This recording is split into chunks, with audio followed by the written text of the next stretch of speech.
ಬಾಣಂತಿಯರ ಸಾವು ಸದ್ದಾಗ್ತಾನೆ ಇಲ್ಲ. ನೂರಾರು ಹಸುಗುಸುಗಳು ಸತ್ತೋಗ್ತಿದೆ.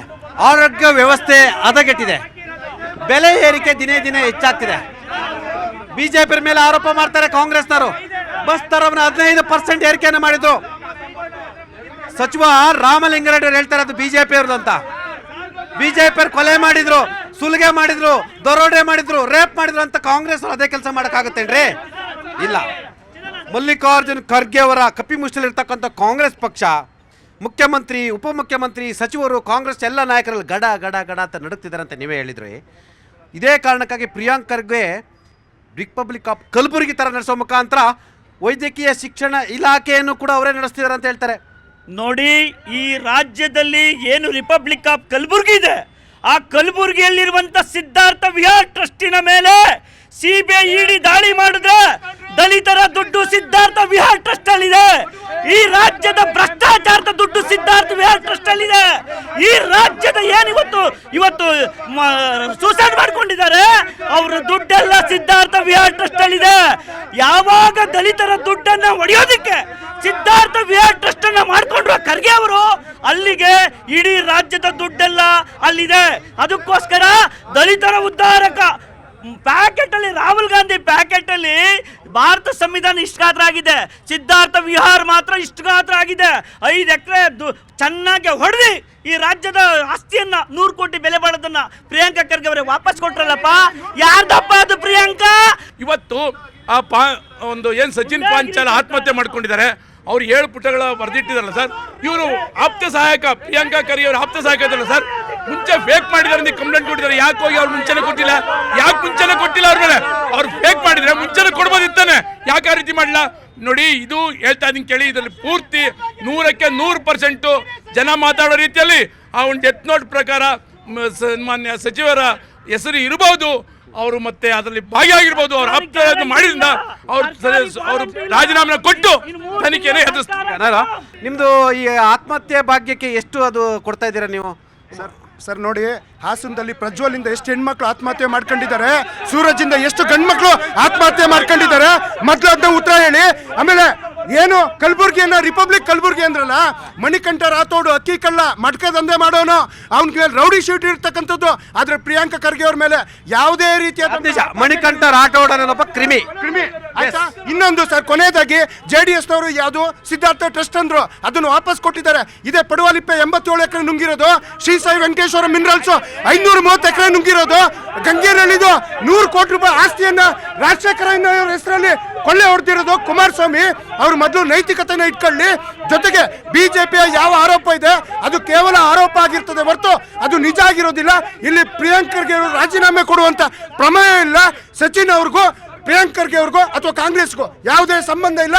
ಈ ರೀತಿ ಸುಳ್ಳು ಆರೋಪಗಳನ್ನ ಮಾಡುವ ಬದಲು ಮೊದಲು ಏನು HM ಇಂಜೆಕ್ಟ್ ಮಾಡಿದ ಮುನ್ರತ್ನ ಅವ್ನು ರಾಜೀನಾಮೆ ತಗೊಳ್ಳಿ. AICC ಅಧ್ಯಕ್ಷರ ಮಗ ರೀ, ರಾಜೀನಾಮೆ ತಗೊಳ್ಳೋ ಕೆಪಾಸಿಟಿ, ತಾಕತ್ತು, ದಮ್ಮು DK ಶಿವಕುಮಾರ್ ಅವರಿಗೆ, ಸಿದ್ದರಾಮಯ್ಯರಿಗೆ ಇದೇನ್ರಿ?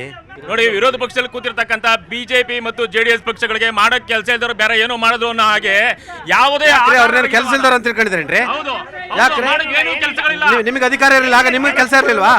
ನಮಗೆ ವಿರೋಧ ಪಕ್ಷವಾಗಿ ನಿಂತ್ಕೊಂಡು ಒಂದು ಸರ್ಕಾರನ ಟೀಕಿಸೋದಕ್ಕೆ ಅದ್ರ ಮಾಡ್ತಾರ ಕೆಲಸಗಳನ್ನ ಜನಸಾಮಾನ್ಯರಿಗೆ ತೋರಿಸುವಂತ ಕೆಲಸ ವಿರೋಧ ಪಕ್ಷ ಮಾಡಬೇಕಾಗಿತ್ತು. ಆದ್ರೆ ಉದ್ದೇಶನೇ ಇಲ್ಲದೆ ಇರೋದಂತೂ ಸನ್ಮಾನ್ಯ ಪ್ರಿಯಾಂಕಾ ಸಚಿವ ಇದಾರಲ್ಲ, ಅವರ ವಿರುದ್ಧವಾಗಿ ಡೆತ್ ನೋಟ್ ಅಲ್ಲಿ ಸಾಬೀತುಪಡಿಸಬಲ್ಲಂತಹ ಯಾವುದೇ ಸಾಕ್ಷ್ಯಾಧಾರಗಳಿಲ್ಲ, ಅವರ ಹೆಸರು ಕೂಡ ಇಲ್ಲ.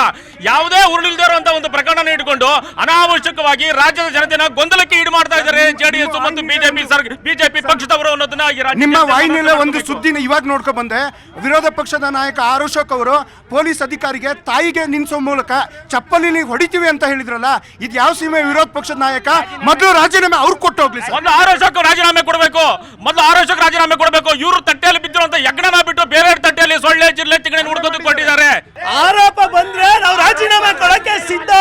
ನಾವು ಆರೋಪ ಬಂದ್ರೆ ರಾಜೀನಾಮೆ ಕೊಡಕ್ ಸಿದ್ಧ. ಅವ್ರ ತರ ಮುನಿರತ್ನ ತಲೆ ಮೇಲೆ ಕುಂಡ್ರಿಸ್ಕೊಳ್ಳಲ್ಲ, ಯಡಿಯೂರಪ್ಪನ ಪೋಕ್ಸಾ ಕಾಯ್ದೆಯಲ್ಲಿ ಓಡಾಡ್ಲಿ ಅಂತ ಬಿಡಲ್ಲ.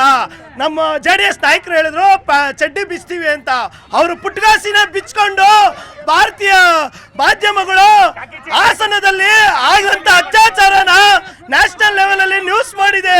ಅದು ಅವ್ರ ಗಮನಕ್ಕೆ ಇರಬೇಕು. JDS ಅವ್ರಿಗೆ ಮಾನ ಮರ್ಯಾದೆ ಇದೆ. ಇವತ್ತು ಅವ್ರ ಪಕ್ಷನ ಹಣ ಮಾಡಿದ್ದಾರೆ ಬಿಜೆಪಿಗೆ. ಅವ್ರು ಮಾತಾಡಕ್ ನೈತಿಕತೆನೇ ಇಲ್ಲ. 15% ಬಸ್ ದರವನ್ನ ಏರಿಕೆ ಮಾಡಿರ್ತಕ್ಕಂಥದ್ದು.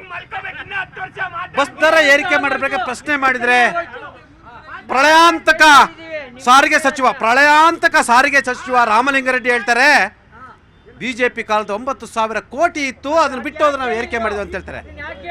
ಅವರು ಬುದ್ಧಿವಂತಿಕೆ, ಪಾಪ ಅವರು ಅತಿ ಬುದ್ಧಿವಂತ ಸಚಿವರು. ಎಸ್, ಆದರೆ ಪ್ರೊಟೆಸ್ಟ್ ಮಾಡಿ ಖಂಡನೀಯ. ಅಶೋಕ್ ರವರು ಪಾಪ ಒಬ್ಬ ಅಧಿಕಾರಿಗೆ ಅವಾಚ್ಯವಾಗಿ ಬಳಸ್ತಾರೆ. ಸರ್, ಪ್ರತಿಭಟನೆ ಮಾಡಬೇಕು, ತಪ್ಪಲ್ಲ. ಆದರೆ ಪ್ರತಿಭಟನೆ ಮಾಡುವಾಗ ಒಬ್ಬ ಅಧಿಕಾರಿಗೆ ಅಥವಾ ಯಾರ ಪೊಲೀಸರಿಗೆ ಬಳಸೋ ಪದ ಮಾತ್ರ ತಪ್ಪು. ಅವರೇ ಏನಾರ ಮಾಡಿದ್ರೆ ಅದು ಇರ್ಬೇಕಲ್ವಾ? ಬಳಸಿಲ್ಲ ಸರ್. ಒಂದೇ ಒಂದು ವಿಷಯ ಹೇಳ್ತೀನಿ. ಅಂಬೇಡ್ಕರ್ ಅಂತ ರಾಹುಲ್ ಗಾಂಧಿ ಫೋಟೋ ಇಟ್ಕೊತಾರೆ, ಸೋನಿಯಾ ಗಾಂಧಿ ಫೋಟೋ ಇಟ್ಕೊತಾರೆ. ತಾಕತ್ತಿದ್ರೆ ಬಿಜೆಪಿ ಸರ್ಕಾರ ಏನು ಮಾಡಿದೆ ಅಂಬೇಡ್ಕರ್ಗೆ? ಕಾಂಗ್ರೆಸ್ನವ್ರು ಏನು ಮಾಡಿದ್ದಾರೆ ಕೇಳಿ ಸರ್. ಅದನ್ನು ಅವ್ರು ಏನು ಮಾಡಿದ್ದಾರೆ ಕೇಳಿ ಸರ್. ಅಂಬೇಡ್ಕರ್ ವಿರೋಧಿಗಳು ಅವ್ರು ಸತ್ತಾಗ 3 ಅಡಿ 6 ಅಡಿ ಜಾಗ ಕೊಡಲಿಲ್ಲ ಇವರು ಕಾಂಗ್ರೆಸ್ ಅವರು ಅಂಬೇಡ್ಕರ್ ಬಗ್ಗೆ ಮಾತಾಡ್ತಾರೆ. ಕೇಳಿ ಸರ್ ಅವ್ರನ್ನ ಏನು ಮಾಡಿದ್ದಾರೆ ಅಂತ. ಒಂದು ಕಡೆ ಬಸ್ ದರ ಏರಿಕೆ, ಒಂದು ಕಡೆ ಪ್ರಿಯಾಂಕ್ ಖರ್ಗೆ ಹೋರಾಟ, ಇನ್ನೊಂದು ಕಡೆ ವಕ್ಫ್ ಹೋರಾಟ. ನಿಮ್ಮವರೇ ವಕ್ಫ್ ಹೋರಾಟ ಮಾಡ್ತಾ ಇದ್ದಾರೆ, ನಿಮ್ಮವರೇ ಅಧ್ಯಕ್ಷರು ಬಿಟ್ಟು. ಏನು ಕತೆ ಇದು? ನಾನು ಏನು ಹೇಳ್ತೀನಿ ಅಂದರೆ ಇದೆಲ್ಲ ವಿಷಯನ ಮರೆಸೋ ಮಾಡೋ ಕೆಲಸ. ಸನ್ಮಾನ್ಯ ಮುಖ್ಯಮಂತ್ರಿಗಳು ಹಾಗೂ ಕಾಂಗ್ರೆಸ್ ನಾಯಕರ ಹತ್ರ ಕೇಳ್ತೀನಿ. ಇದೇ ಸಚಿನ್ ಅನ್ನೋ ಸಂತೋಷ್ ಅನ್ನೋ ಬೆಳಗಾವಿ ವ್ಯಕ್ತಿ ಬರ್ದ್ಬಿಟ್ಟು ಸೊತ್ತ, ಅವನು ಆಕ್ಚುಲಿ ಕಾಂಟ್ರಾಕ್ಟರೇ ಅಲ್ಲ. ಅವನು ಬರೆದು ಸೊತ್ತಾಗ ಪಾರದರ್ಶಕವಾಗಿ ಆಗ್ಲಿ ಅಂತ ನಮ್ಮ ಈಶ್ವರಪ್ಪನವರನ್ನ ರಾಜೀನಾಮೆ ತಗೊಂಡ್ವಿ. ಅದು ಪಾರದರ್ಶಕವಾಗಿ ನ್ಯಾಯವಾಗ್ಲಿ ಅಂತ. ನಿಜವಾಗ್ಲೂ ಪ್ರಿಯಾಂಕಾ ಖರ್ಗೆ ಅವರೇ ನಿಮ್ಗೆ ಇನ್ನೂ ಏಜ್ ಇದೆ, ನಿಮ್ಗೆ ಇನ್ನೂ ಟೈಮ್ ಇದೆ. ನಿಮಗೆ ನಿಜವಾಗ್ಲಿ ಪಾರದರ್ಶಕವಾಗಿ ನಿಷ್ಪಕ್ಷವಾಗಿ ತನಿಖೆ ಆಗ್ಬೇಕು ಅಂದ್ರೆ ರಾಜೀನಾಮೆ ಕೊಡಿ, ಇದಕ್ಕೆ ನ್ಯಾಯ ದೊರಕಿಸಿ. ಬಸ್ ದರ ಏರಿಕೆ ಆಗ್ತಿರ್ತಕ್ಕಂಥದ್ದು, ಬಸ್ ದರಕ್ಕೆ ಏರಿಕೆ ಆಗ್ತಿದೆ. ರಾಜ್ಯದ ಗಂಡಸರು ಪುರುಷರ ಪರವಾಗಿ ನೀವು ನಿಲ್ಬೇಕಾಗತ್ತೆ, ಆಯ್ತಾ? ನೀವು ನಿಂತು ಬಸ್ ದರ ಕಡಿಮೆ ಮಾಡಿಸಿದ್ರೆ ಮಾತ್ರ ನಿಮ್ಮ ಹೋರಾಟ ನಿಜವಾದ ಹೋರಾಟ, ವೈಯಕ್ತಿಕ ಹೋರಾಟ ಬೇಡ. ಈ ವಿಚಾರವಾಗಿ ನಿಮ್ಮ ಅಭಿಪ್ರಾಯ? ವೈಯಕ್ತಿಕವಾಗಿ ನನ್ನ ಅಭಿಪ್ರಾಯ ಹೇಳಿದ್, ನಾನು ಟ್ರಾವೆಲ್ ಮಾಡ್ತೀನಿ, ನಾನು ಕಾಸು ಕೊಡ್ತೀನಿ, ಆದ್ರೆ ನಾನು ನಿಂತ್ಕೊಂಡು ಹೋಗ್ಬೇಕು. ಫ್ರೀದವರು ಕುತ್ಕೊಂಡು ಹೋಗ್ತಾರೆ, ಆದ್ರೆ ಕಾಸು ಕೊಡೋದು ನಾವಲ್ವಾ? ನಮ್ ಜೇಬಿನ ತೆಗೆದು ಅವ್ರು ಕೊಡ್ತಾ ಇರೋದು. ಕಾಂಗ್ರೆಸ್ ಅವರು ನಮ್ ಜೇಬಿನ ದುಡ್ಡು ತೆಗೆದ್ಬಿಟ್ಟು ಹೆಣ್ಮಕ್ಳಿಗೆ ಫ್ರೀ ಕೊಟ್ಟು ರೇಟ್ ಜಾಸ್ತಿ ಮಾಡ್ತಾ ಇದಾರೆ. ಈಗ ಅವ್ರು ಫ್ರೀ ಹೋಗಿದ್ದಿಲ್ಲ, ಫ್ರೀ ಕೊಟ್ರೆ ಲಾಭ ಆಗಿತ್ತು. ಗೌಡ್ರು ಹೇಳ್ತಾ ಇರೋದು, ರೆಡ್ಡಿ ಹೇಳ್ತಾ ಇರೋದು, ರಾಮಲಿಂಗ ರೆಡ್ಡಿ ಅವರು ಸಾಕಷ್ಟು ಲಾಭ ಆಗಿದೆ. ಲಾಭ ಆಗಿದ್ರೆ ರೇಟ್ ಹಾಕಿ ಇನ್ಕ್ರೀಸ್ ಮಾಡಬೇಕಾಗಿತ್ತು. ಹಾಗಾಗಿ ಇವ್ರು ಹೇಳ್ತಾ ಇರೋದು ಸುಳ್ಳು. KSRTC ಲಾಸ್ ಅಲ್ಲಿದೆ, ಅದಕ್ಕೆ ಅದನ್ನು ಸರಿದೋಗಿಸೋಕೆ ರೇಟ್ ಇನ್ಕ್ರೀಸ್ ಮಾಡಿದ್ದು 15%. ಅದು 15% ಫಸ್ಟ್ ಟೈಮ್ ಕರ್ನಾಟಕದ ಇತಿಹಾಸದಲ್ಲಿ 15% ಏರಿಸಿದ್ದು ಇದೇ ಕಾಂಗ್ರೆಸ್ ಅವರು. ನಾವು ಸಾಲ ಮಾಡಿದ್ದು ಅಂದ್ರೆ ನೀವು ಫ್ರೀಯಾಗಿ ಕೊಡ್ಬೇಕಾಯ್ತ್ರಿ. ನಾವು ಸಾಲ ಮಾಡಿದ್ರೆ ಇವ್ರು ಫ್ರೀಯಾಗಿ ಕೊಡಬೇಕಾಗಿತ್ತು. ನಾವು ಫ್ರೀ ಮಾಡಿದ್ದಲ್ವ, ನಾವು ಪ್ರಾಫಿಟಲ್ಲಿ ಇಟ್ಟಿದ್ದೀವಿ.